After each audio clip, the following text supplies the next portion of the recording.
Today we're at Quality Surfboards Hawaii for their Support Your Local Surf Shop Surf Industry Day. So there's a demo going on right now with the ding docks. So we're gonna speak with a representative of the ding docks, learn about how to fix dings, and also introduce you to the team, so stick around. My name is Caleb Sampson. I'm the manager at Ding Dock Surfboard Repair. I'm Griffin Barnum, and I'm a repair technician at Ding Dock Surfboard Repair. Yeah, so at Ding Docks, we basically just fix all kinds of surfboards, paddleboards, pretty much anything that includes fiberglass and resin. We got that covered, even fins as well. Yeah, we're located at 2298 Aloha Place, Unit N. Do you have any social media accounts? Oh yeah, so it'll be dingdocks.com if you look us up, or dingdocks808 on Instagram. And we're also on Facebook as well if you want to look there. It's pretty much the same thing. We're using some coarse sandpaper. This is probably about 60 grit. And we're just gonna try to scuff it up really nice. Yeah. And small things like this, definitely doable to fix on your own. But when it comes to like certain things that are a bit bigger, like fin boxes or buckles, it's better to get that professionally repaired. Nice.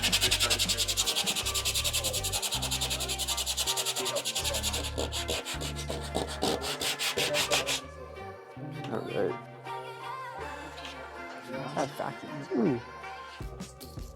We can also use the razor blade to just scuff up that inside as well. Any of those spots that got shattered.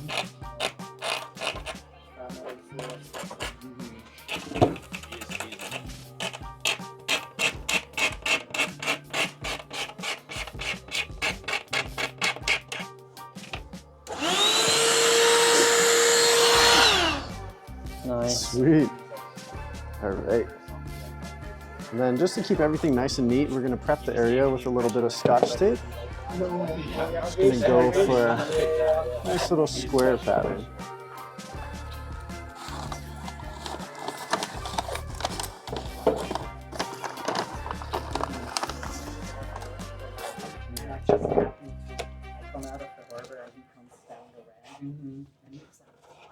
Yeah, and then in this case, we're using the Solarez, which they sell here at Quality Surfboards.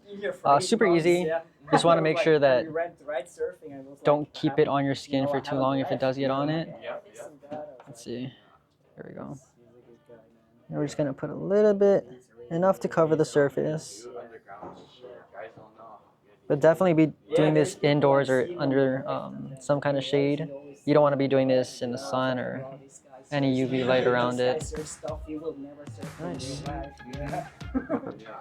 And then there we can use just a plastic card or unused debit card to just flatten it out basically.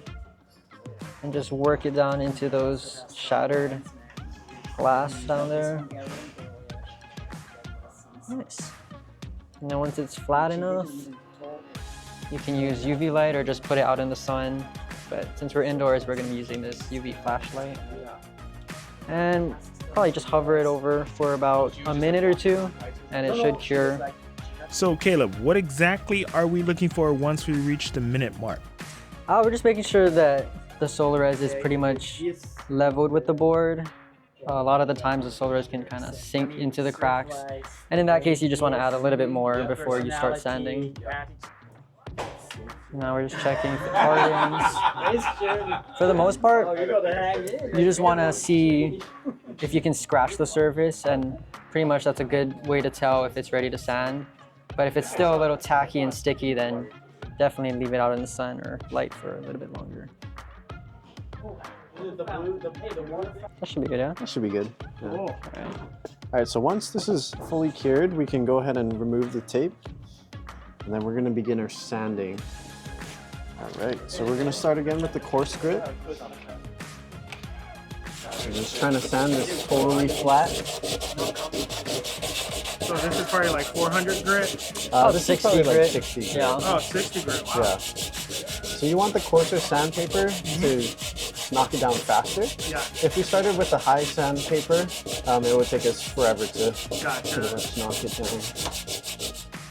Sometimes the sandpaper can get pretty hot too when you're just using your fingers and sanding it. So you just want to frequently switch sides, make sure it's not getting too hot either on the board. Be pretty flat. Yeah. And a lot of the times, if you use the sandpaper a lot or for multiple dings, it can get pretty clogged. Yeah. So it's good to have backup sandpaper on hand, but As long as it's still coarse enough where you can feel it, then it should be good to go.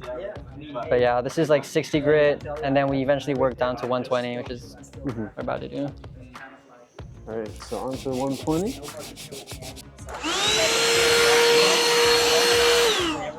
Yeah, so sometimes the solar res will sink into the hose even if you do puddle it. But in that case, you just add a little bit more. You don't need a lot, just enough to kind of fill that hole. The nose was just like that. And this was years ago, and I just And then UV light. Oh, yeah. Back to the UV. Get yourself a machine sander if you can. Yeah. Orbital sanders. All right, on. Yeah, and something like this would just take us 5 minutes max in the shop. Yeah. Because you're like, everything's right there. We got the sanders too, so it's just boom, done. Yeah. All right, we're going to be moving on to wet sanding. For the wet sanding, we're using 600 grit. So we're just going to spray a little bit of water.